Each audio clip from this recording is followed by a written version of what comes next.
রব্বুল আলামিন কোরআনুল কারীমের মধ্যে ঘোষণা করেছেন, ওয়াসিকাল্লাযীনা তাকাউ রাব্বাহুম ইলাল জান্নাতি যুমারা হাত্তা ইযা জাউহা ওয়া ফুতিহাত আবওয়াবুহা ওয়া ক্বালা লাহুম খাযানাতুহা সালামুন আলাইকুম তিবতুম ফাদখুলুহা খালিদিন। রব্বুল আলামিন কোরআনুল কারীমের মধ্যে বলেছেন, যারা আল্লাহকে বেশি ভয় করে, আল্লাহকে বেশি বেশি ভয় করে, তাদেরকে রব্বুল আলামিন দলে দলে জান্নাতের ভিতরে প্রবেশ করাবে। সকলে বলে সুবহানাল্লাহ। অবশেষে তারা যখন জান্নাতের কাছে পৌঁছে যাবে, জান্নাতের গেটের কাছে পৌঁছে যাবে, তাদের জন্য জান্নাতের গেট সমূহ খুলে দেওয়া হবে আর তাদেরকে সুস্বাগতম জানানো হবে আর তাদেরকে সালাম জানানো হবে। জান্নাতের রক্ষা বাহিনীরা তাদেরকে সালাম জানাবে, সুস্বাগতম জানাবে আর বলবে, এসো এসো, তোমাদের চিরস্থায়ী জান্নাতের ভিতরে প্রবেশ করো। সকলে বলে সুবহানাল্লাহ। রব্বুল আলামিন যখন এই দলে দলে জান্নাতের ভিতরে প্রবেশ করাবে, তখন জান্নাতবাসীরা প্রথম নাম্বার গেটে বসে যাবে। আর জান্নাতবাসীরা যখন প্রথম নাম্বার গেটে বসে যাবে, ওরা বলবে, ভাববে যে এইটাই বুঝেন জান্নাত। গেটটা এত সুন্দর ভাবে আমার আল্লাহ রাব্বুল আলামিন সাজাবে এই জান্নাতবাসীদের জন্য। জান্নাতবাসীরা ভাববে এটাই বুঝেন জান্নাত। তারা মনের তৃপ্তি মতন খেতে শুরু করবে। সকলে বলে সুবহানাল্লাহ। খেতে খেতে খেতে ললি পর্যন্ত খেয়ে ফেলবে। কিন্তু মনে হয় না, ওই জান্নাতের ভিতরে কোনো পোশাক পায়খানা নাই, কিন্তু এত যে খেয়ে ফেলবে, কি করে হজম হবে? যদি বাথরুম পায়খানা না থাকে কি করে হজম হবে? হাদিসের মধ্যে এসেছে, ওই জান্নাতি বান্দারা ললি পর্যন্ত যখন খেয়ে ফেলবে আর একটা হেউ করে ঢেকুর মেরে দেবে আর সঙ্গে সঙ্গে আপনার সব খাবার হজম হয়ে যাবে। সকলে বলে সুবহানাল্লাহ। আবার জান্নাতীরা জান্নাতীবাসীদেরকে জান্নাতের রক্ষা বাহিনীরা বলবে, এটা জান্নাত না, চলো চলো চলো, সামনে জান্নাত আছে। দ্বিতীয় নাম্বার গেটে গিয়ে বসে যাবে। এবার দ্বিতীয় নাম্বারে গেটে বসে যাওয়ার সঙ্গে সঙ্গে প্রথম নাম্বার গেটে যতগুলা কিছু দেখতে পেয়েছিল তার চেয়ে বেশি কিছু দেখতে পাবে।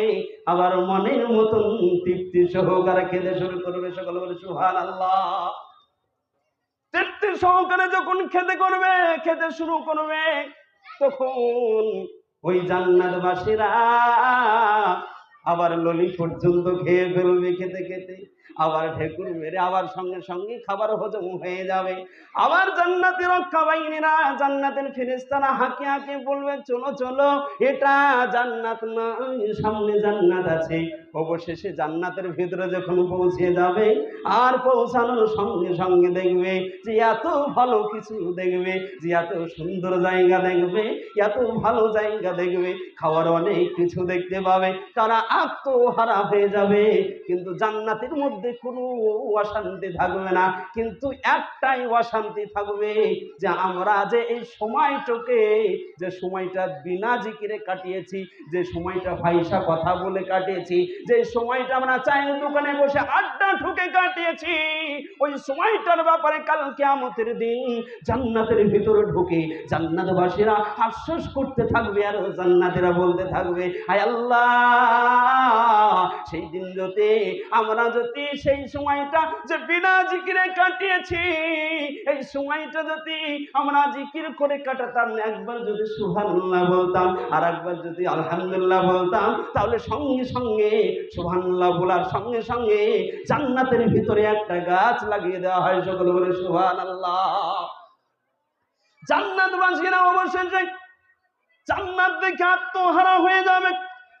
যখন জান্নাতবাসীরা আত্মহারা হয়ে যাবে, আর কিছু অসহায় গরিব মানুষ থাকবে, দুনিয়ার বুকে কষ্ট করে যাবে, দুনিয়ার বুকে কষ্ট করে গিয়ে দুনিয়ার বুক থেকে বলবে, আল্লাহ দুনিয়ার বুকে আমি অনেক কষ্ট করেছি, মন চেয়েছিল সিনেমা দেখতে, মন চেয়েছিল আমার জিনা করতে, মন চেয়েছিল খারাপ কাজ করতে, আল্লাহ তোমার মহব্বতে তোমাকে ভয় করে, তোমার জাহান্নামের ভয় করে, জান্নাতের আশা করে এ থেকে আমি বিরত ছিলাম। সকল বলে সুবহানাল্লাহ। অসহায় ব্যক্তিরা বলবে, আল্লাহ আমি তো দুনিয়ার বুকে কিছু কিনে খেতে পারিনি, আল্লাহ গো আমি জান্নাতি ফলটা খেতে চাই। সঙ্গে সঙ্গে আমার আল্লাহ রাব্বুল আলামিনের কাছে বলবে, আল্লাহ জান্নাতি ফল আমাকে দেওয়া হোক। সঙ্গে সঙ্গে আমার আল্লাহ রাব্বুল আলামিন জান্নাতি ফলটা নিয়ে এসে তার সম্মুখে হাজির করে দেবে ফলের দোকানে এসে। আর বলবে জান্নাতীবাসীদেরকে, ও জান্নাতীবাসীরা তোমরা শোনো শোনো, এই জান্নাতি ফলটা তোমরা ছিঁড়ে ছিঁড়ে খেয়ে নাও। জান্নাতবাসীরা বা পুরো হয়ে যাবে, পুরো হয়ে যাবে। তারা বলবে, আল্লাহ আজ আমি এই জান্নাতি ফলটা ছিঁড়ে ছিঁড়ে খেতে পারবো না গো আল্লাহ। আয় আল্লাহ আমি জান্নাতি ফলটা ছিঁড়ে ছিঁড়ে খেতে পারবো না। ওই আল্লাহ রাব্বুল আলামিন জান্নাতবাসীদেরকে বলবে, আল্লাহ ও জান্নাতবাসীরা তোমরা কি চাও বলো না, আজ তোমাদের কোনো মনে অশান্তি থাকবে না। সঙ্গে সঙ্গে ওই জান্নাতবাসীরা বলবে, আল্লাহ এই জান্নাতি ফলটা নরম করে দেয়া হোক। সঙ্গে সঙ্গে জান্নাতি ফলটা নরম করে দিবে। আর সঙ্গে সঙ্গে বলবে, আল্লাহ আজ রব্বুল আলামিন আজ মুখের মধ্যে ঢুকিয়ে দেওয়া হোক। আল্লাহ রব্বুল আলামিন মুখের মধ্যে ঢুকিয়ে দেবে, কিন্তু শক্ত থাকবে। দিয়ে বলবে, আল্লাহ এই শক্ত ফল আজ আমি খাবো না, হায় আল্লাহ আমাকে এই ফলটাকে নরম করে দেওয়া হোক। সঙ্গে সঙ্গে রব্বুল আলামিন ওই জান্নাতি ফলটাকে নরম করে দিবে। জান্নাতীবাসীরা